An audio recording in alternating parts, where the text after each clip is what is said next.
ইমামকে নেওয়ার পূর্বে ইন্টারভিউ হয়। ইমামের মোচ কেমন, ইমামের দাড়ি উঠেছে কিনা, ইমাম বিয়ে করেছে কিনা, ওর বই পর্দায় থাকে কিনা, ইমামের চরিত্র কেমন, ও হাফেজ কিনা, ওর যোগ্যতা আছে কিনা, ওর বয়স কেমন। ও বাবা, 500 মুসল্লির মসজিদে ইমাম নেওয়ার জন্য এরকম পা ছাটাই জাস্টিফাই হয়, চুল খুলে দেখা হয়, না পারে পায়জামা খুলে দেখবে, এমনও করে অনেক লোকেরা আছে না নাই? বলো বলো। মাত্র 500 লোকের ইমাম নেওয়ার জন্য এত জাস্টিফাই, এত প্রশ্ন, এত ইনভেস্টিগেশন। ভোটের সময় আসলে একজন এমপি যে 3 লাখ মানুষের জন্য কাজ করবে, একটা শহরের জন্য কাজ করবে, সেই এমপি গাঞ্জাখোর কিনা, সেই এমপি সুদখোর কিনা, সেই এমপি ঘুষখোর কিনা, সেই এমপি জেনা করেছে কিনা, এটার খবর নেওয়া হয় না। কেন কেন কেন কেন? আপনার কাছে ভোট চাইতে আসবে, আপনি বলবেন আপনি নামাজ পড়েন কিনা আগে তাই বলেন। ভোট চাইতে আসবে, আপনি বলবেন আপনার মুখে লম্বা চাপদাড়ি কোথায় আমাকে বলেন। ভোট চাইতে আসবে, আপনি বলবেন আগামীর 5 বছরে আপনি এই গোদাগাড়ির জন্য কি করবেন আমাকে লিখে দিয়ে যান। ভোট চাইতে আসবে, সোজা ভাষায় বলবা আপনাকে ভোট দিব সম্মানের খাতিরে, স্যালুট মারলাম পা দিয়ে হাত দিয়ে। কিন্তু ভোটে যাওয়ার পরে যে রূপ চেঞ্জ হয়ে যায়, এখন হাত দিয়ে মারলাম পা দিয়েও মারলাম, রূপ চেঞ্জ হইলে হাত দিয়ে না পায়ের জুতা দিয়ে আপনাকে মারব। ওই সব ধান্দাবাজির সময় শেষ, দেশ পরিবর্তন হয়েছে। আগামী বাংলাদেশে ক্ষমতার চেয়ারে আমরা কোনো নারীকে আর বরদাস্ত করতে পারবো না। লাস্ট কথা, শেষ কথা, দেখা যাক গোদাগাড়ির মানুষ আমাকে কেমন করে রেসপন্স করতে পারে। আমরা আগামীর সংসদে এমন একজন প্রধানমন্ত্রীকে দেখতে চাই, যেই প্রধানমন্ত্রী চাইলে দেশের জাতীয় সংসদে দাঁড়িয়ে যেমন বক্তব্য দিবে, আমার দেশের প্রধানমন্ত্রী চাইলে ঢাকার জাতীয় মসজিদ বাইতুল মুকাররমে দাঁড়িয়ে জুমার খুতবা দেওয়ার যোগ্যতাও রাখবে। হাত তুলে বলো ঠিক কিনা? একজন খেলোয়াড়ের বেতন নাকি বাংলাদেশে 8 লাখ টাকা, 10 লাখ টাকা, 2 লাখ টাকা, 3 লাখ টাকা। যে খেলোয়াড়ের কাজের সঙ্গে ইসলামের কোনো সম্পর্ক নাই, কোরআনের কোনো সম্পর্ক নেই, তার বেতন যদি হয় 2 লাখ থেকে 10 লাখ টাকা পর্যন্ত, তাহলে আমার তো মনে হয় ইমামের বেতন 20 লাখ টাকা হওয়া দরকার রংপুরের ভাইরা আমার। তাহলে কেন এই বৈষম্য তৈরি করা হয়েছে? কেন এই ফারাক তৈরি করা হয়েছে? আমাদের মতো আলোচকরা মাহফিলে গেলে আপনারা 1 লাখ টাকা দিয়ে দেন, 1 ঘন্টা ওয়াচ করে 1.5 লাখ টাকা দিয়ে দেয়। এটা আমি আপনাদেরকে ব্লেম করছি না, আঘাত করছি না। আমার কথা হচ্ছে আমিও আলেম, তিনিও আলেম, আমিও হাফেজ, তিনিও হাফেজ।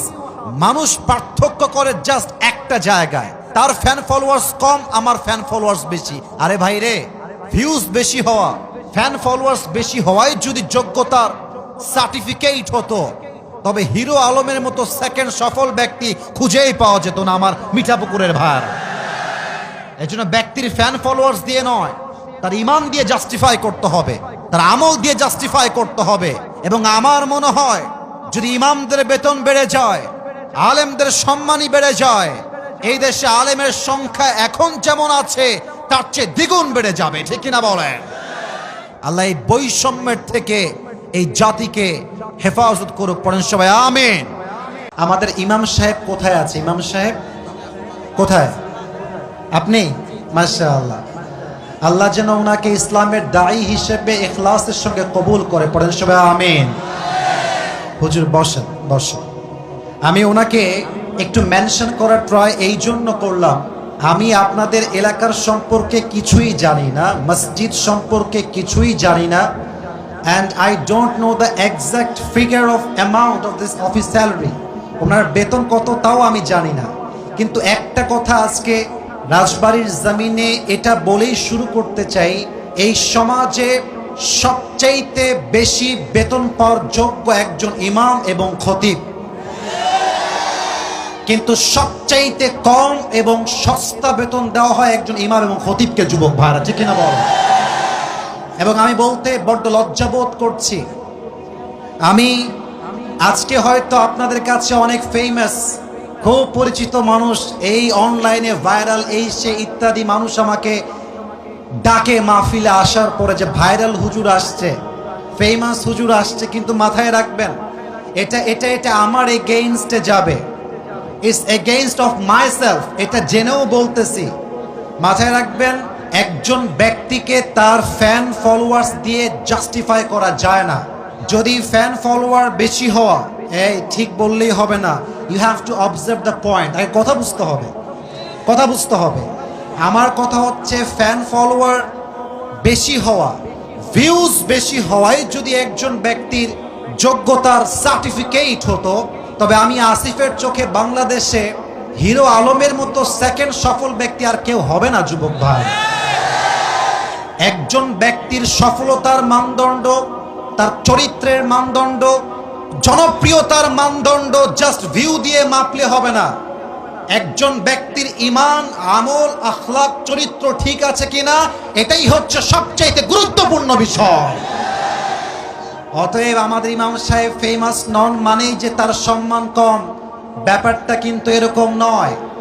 আমার অবাক লাগে এই কথা ভাবতে এবং বলতে। ইমাম সাহেবের সম্মান মানুষ করতে চায় না, খালি ভুল ধরার জন্য বসে থাকে। আমার তো মনে হয় যত সব দোষ হুজুরদের ঘাড়ে সবচেয়ে বেশি চাপানো হয় যুবক ভাই। আমরা বিয়ে করলেও দোষ, বিয়ে না করলেও দোষ। আমরা যখন জোরে হাঁটি বলে হুজুরের দাওয়াত আছে, জোরে হাঁটতেছে। আর যখন আসতে যাই বলে হুজুর বেশি খেয়ে ফেলছে, পেট ভরে গেছে, হাঁটতে পারছে না, ঠিক কিনা বলে? কিন্তু অবাক করা বিষয় হচ্ছে আজকের এই সমাজে টাকার দাম দেওয়া হয় বেশি। যদি সুদখোর টাকাওয়ালা বেশি হয়, তাকে সমাজ স্যালুট করতে বাধ্য হয় যুবক ভাইরা, ঠিক কিনা বলে?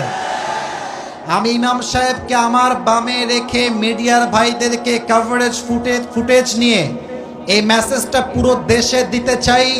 ইমাম হচ্ছেন আমাদের নেতা, খতিব আমাদের নেতা। আমাদের নেতা যা বলবে আমরা তা শুনবো।